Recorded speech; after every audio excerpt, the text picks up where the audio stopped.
Hi guys, I am Bharat Grover and guys आज हम weekly analysis लेकर आए हैं पूरी ग्लोबल सिनेरियो का कि भाई ओवरऑल मार्केट्स में क्या लग रहा है। तो सबसे पहले गाइस, ये हमारी FFISchool.com की वेबसाइट है, basically financial free India school dot com, FFISchool.com। अगर आप मेरे साथ जुड़ना चाहते हैं तो इस वेबसाइट के थ्रू आप जुड़ सकते हैं। तो गाइस अभी ओवरऑल मार्केट में क्या लग रहा है, हम 5 मिनट के अंदर सारी वीडियो ख़त्म कर देंगे। तो सीन अभी ये है गाइस कि ये मैंने अभी फ़िलहाल S&P 500 का चार्ट खोल रखा है, मतलब US के 500 स्टॉक्स का चार्ट खोल रखा है। एंड यहाँ पर मुझे दो बियर साइन दिख रहे हैं। बेसिकली इसका मतलब है कि भाई वहाँ पर शॉर्ट सेलिंग के ट्रेड्स बनते हुए दिखाई दे रहे हैं। एंड ऐसा क्यों हो रहा है, हम यहाँ पर वीकली चार्ट करते हैं एंड यहाँ से हम एक और इंडिकेटर लगाते हैं RSI के अंदर हमें दिखाई देगा। फर्स्ट ऑफ ऑल आप ये देखिए कि भाई ओवरऑल मार्केट US की अच्छी खासी ग्रोथ कर रही थी, बट अभी एक ब्रेकडाउन हमें दिखाई दिया है। हो सकता है मार्केट यहाँ से और ज़्यादा गिर सके, ठीक है, मतलब मार्केट और ज़्यादा गिर सकती है। बट अगर हम ये दूसरे वाली लाइन को भी हम लेकर चलें तो मार्केट के अंदर ओवरऑल यहाँ पर एक सपोर्ट है, बट चांसेस है कि यहाँ से गिर जाए मार्केट। क्यों गिर जाए? क्योंकि RSI के अंदर डाइवर्जेंस दिखाई दे रहा है। अगर आपको नहीं पता कि डाइवर्जेंस क्या होता है, कि ओवरऑल मार्केट तो अप साइड में है बट RSI डाउन साइड में है, डाइवर्जेंस के लिए RSI बेस्ट है, ठीक है। तो चांसेस हैं कि मार्केट के अंदर वापस एक बड़ा फॉल दिखाई दे सकता है, जिस हिसाब से यहाँ पर ब्रेकडाउन दे रहा है और डेली चार्ट में हमें यहाँ पर शॉर्ट सेलिंग के ट्रेड दिखाई दे रहे हैं। तो इंडियन मार्केट का क्या सीन है, हम यहाँ पर हीट मैप में चलते हैं तो इससे हमें दिख रहा है कि कुछ ग्रीन है, कुछ लाल है एंड कुछ ग्रे है। तो ओवरऑल मिक्स मार्केट है, कुछ खास मार्केट नहीं है। अगर हम इन टोटल 4 इंडाइसेस की बात करें तो Nifty 50, bank Nifty, mid cap and small cap के अंदर सभी के अंदर ओवरऑल ट्रेंड बेयरिश ही है, बट हल्की सी करेक्शन कह सकते हैं आई थी। चांसेस ये हैं कि वापस से मार्केट गिर जाए। और ऐसा क्यों लग रहा है? बिकॉज डॉलर गिर रहा था, इस वजह से मार्केट भी चढ़ी, बट एक लेवल है 22,714 का, जहाँ से हल्की सी करेक्शन वापस से दिखाई दे सकती है, बेसिकली डाउन साइड की मार्केट। अगर हम निफ्टी का देखें चार्ट, निफ्टी के अंदर भी जैसे यहाँ पर है कि भाई ओवरऑल शॉर्ट टर्म में, मीडियम टर्म में और लॉन्ग टर्म में मोमेंटम तो बुलिश है, बट अभी ट्रेंड साथ में नहीं दे रहे हैं, तो पैसे नहीं बनेंगे इस मार्केट के अंदर। बियरिश ट्रेंड कह सकते हैं कि ख़त्म भी हो सकता है इसके बाद, बट मैं आपको अपनी कम्युनिटी में लेकर चलता हूँ। ये देखिए गाइस, ये मैंने 28 फरवरी 2025 को पोस्ट डाली थी, जहाँ पर मैंने बताया था कि भाई 21,830 का लेवल है, जिसके बाद बियरिश प्रेशर एक बार स्लो डाउन हो सकता है।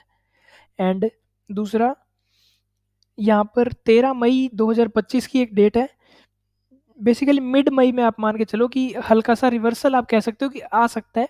कंप्लीटली श्योर नहीं है, एक पॉसिबिलिटी है कि भाई मिड मई के आसपास एक पॉसिबिलिटी है कि भाई वापस से एक रिवर्सल आ सकता है अपसाइड का। बट फिलहाल तो चांसेस यही है कि भाई वापस से मार्केट गिर जाए। कहाँ तक गिर जाए? 21,830 के लेवल तक। यहाँ पर मैं मार्क डाउन कर देता हूँ, ठीक है। हल्का सा करेक्शन यहीं पर ही आया था, बट निफ्टी इतनी ज़्यादा कुछ खास दिखाई दे नहीं रही है फिलहाल। मिड मई के अंदर कुछ हो सकता है, कंप्लीटली श्योर नहीं हूँ, बट चांसेस हैं। एंड अगर ग्लोबल सिनेरियो की बात करी जाए तो हांगकांग की मार्केट, मतलब चाइनीज़ मार्केट हांगकांग की, वो थोड़ी तेज़ी में है। एंड US मार्केट अभी सही नहीं चल रही है, जैसे मैंने आपको यहाँ पर दिखाया S&P 500 का चार्ट। ओवरऑल तो बियरिश ट्रेड दिखाई दे रहे हैं। और निफ्टी के अंदर यहाँ पर आप देखिए कि भाई डॉलर तो गिरता हुआ दिखाई दे ही रहा है एंड वीकली चार्ट में भी गिर रहा है। एक बार हल्का सा करेक्शन आएगा, हल्का सा मतलब ऊपर साइड में जाए और फिर वापस से पॉसिबिलिटी है कि नीचे ही आ जाए वापस मार्केट। तो हमें क्या करना चाहिए गाइस? अगर हम बात करें कि हमें क्या करना चाहिए, हम उन कंपनियों में पैसा डाल सकते हैं बिल्कुल थोड़ी क्वांटिटी से जिनके अंदर फंडामेंटल्स अच्छे हों। जैसे कि अगर मैं बात करूं गाइस, सबसे पहले तो कोई भी रिकमेंडेशन नहीं है ये, ठीक है। जैसे मैंने यहाँ पर एबट इंडिया खोला, तो मैंने यहाँ पर अपना एक और इंडिकेटर लगाया, फंडामेंटल स्ट्रेंथ, ठीक है। तो ये क्या बता रहा है, यहाँ पर एक टेबल आ रही है साइड में एंड ऊपर एक टेबल आ रही है। साइड वाली टेबल जो लेफ्ट साइड में है वो हमें बताती है कि सेल्स और प्रॉफिट इसका कैसा है, एंड ऊपर वाली टेबल बताती है कि ओवरऑल जो रेशोज वगैरह है उन सबको कैलकुलेशन के हिसाब से, उन सबकी कैलकुलेशन के हिसाब से मार्केट अच्छी है या ख़राब है। या फिर अगर मैं आपको एक टाटा मोटर्स का एग्जांपल दिखाता हूँ। टाटा मोटर्स में देखिए गाइस, फिलहाल यहाँ पर सेल्स अभी इतनी ज़्यादा अच्छी नहीं है लेकिन कंपनी अच्छी है। तो यहाँ पर ये कहेगा कि चेक योर सेल्फ, आप चेक कर लो, क्योंकि कंपनी अच्छी है बट मतलब दोनों में से कोई एक चीज़ खराब है तो कहेगा चेक योर सेल्फ। तो हमें क्या करना चाहिए, हम करेंगे स्कैन। यहाँ से हम लगाएंगे रडार एक्स ट्रेडिंग व्यू के पाइन स्क्रीनर के अंदर। Pine screener guys trading view के प्रीमियम फीचर के अंदर एक प्रीमियम अगर जिसके पास है तो वो यूज़ कर सकता है। तो यहाँ से हमने किया निफ्टी 500 की लिस्ट के अंदर कि अच्छे अच्छे स्टॉक्स कौन से हैं जिनके अंदर स्ट्रेंथ है। तो ये अच्छे अच्छे स्टॉक्स हैं जिनको हमने कर लिया रेड।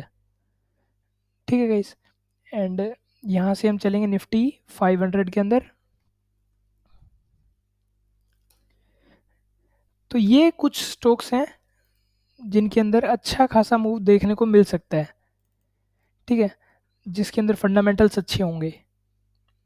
जैसे अगर सिर्फ टेक्निकल्स के बारे में बात की जाए तो टेक्निकल्स के अंदर तो ये अच्छे हैं। बाकी ठीक है फ्रेंड्स, आज के लिए बस इतना ही। वीकली एनालिसिस छोटा सा ही था।